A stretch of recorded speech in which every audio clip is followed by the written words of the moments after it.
En medio de la emergencia económica, social y ecológica, el presidente Iván Duque expidió el decreto 558 que atenta contra la estabilidad financiera de Colpensiones y le transfiere la responsabilidad de pagar las mesadas pensionales que le corresponden a los fondos privados.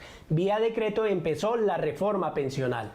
El pasado 15 de abril, cuando faltaba un día para que se acabara la declaratoria de estado de emergencia, el presidente Iván Duque expidió el decreto 558. Bajo la excusa de garantizar el aseguramiento financiero y proteger a los pensionados en medio de la crisis desatada por el coronavirus COVID-19, el gobierno sacó este decreto que ordena el traslado de los fondos privados a Colpensiones de 20.000 personas que cotizan bajo la figura de ahorro programado.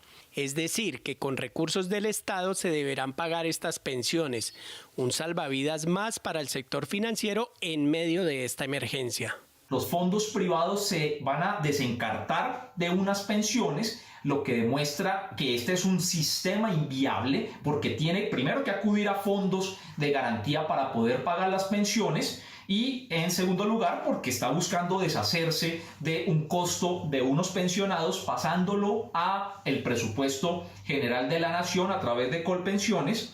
Está respondiendo a una aspiración muy vieja de los fondos privados de pensiones que consiste en que tener a las personas mientras cotizan durante su vida laboral y después entregarla, digamos, al Estado cuando hay que responder por la cotización.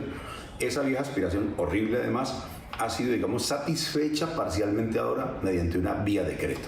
El decreto establece que Colpensiones recibirá títulos de deuda pública y privada por un valor cercano a los 5 billones y tendrá que asumir su pérdida de rentabilidad, que en los últimos 3 meses asciende al 22%.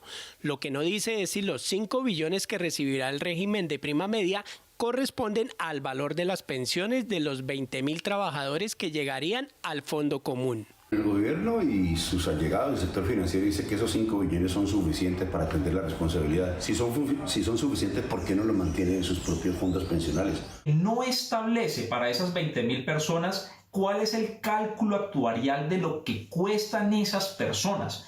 Así que, como cuando lleguen a Colpensiones entran a una bolsa común y no a una cuenta individual como están en los fondos privados, pues va a ser muy difícil para Colpensiones determinar cuánto es el faltante entre esos 5 billones de pesos y el cálculo actuarial de cuánto valen esas pensiones. Colpensiones va a tener que jugar con la pérdida de rentabilidad de esos títulos, es decir, esa pérdida de rentabilidad no la van a tener los fondos privados, sino que también le endosan esa pérdida al Estado colombiano.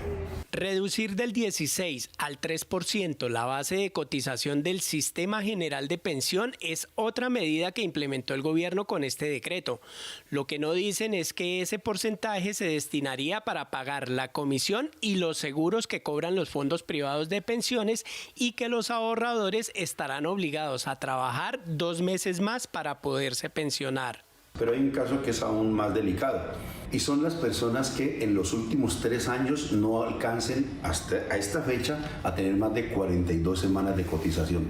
Como la norma dice que tienen que tener 50 semanas, estas 8 semanas quedarían haciendo falta y de tener un accidente grave al término de la pandemia o en sus primeros meses o morirse en esos días, no alcanzaría a reunir las 50 semanas dentro de los 3 años y su familia además no podría tener la pensión de sobreviviente. Los trabajadores que reciben un salario mínimo representan el 80% de los cotizantes de los fondos privados y son ellos quienes con este decreto pasarán a Colpensiones.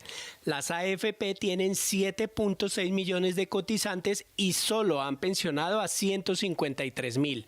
Mientras que Colpensiones tiene 2.3 millones de cotizantes y ha pensionado a más de 1.3 millones de ellos. Los únicos que van a salir incólumes de esta situación de emergencia sanitaria parecen ser los banqueros y todo el país trabajando para esos bancos.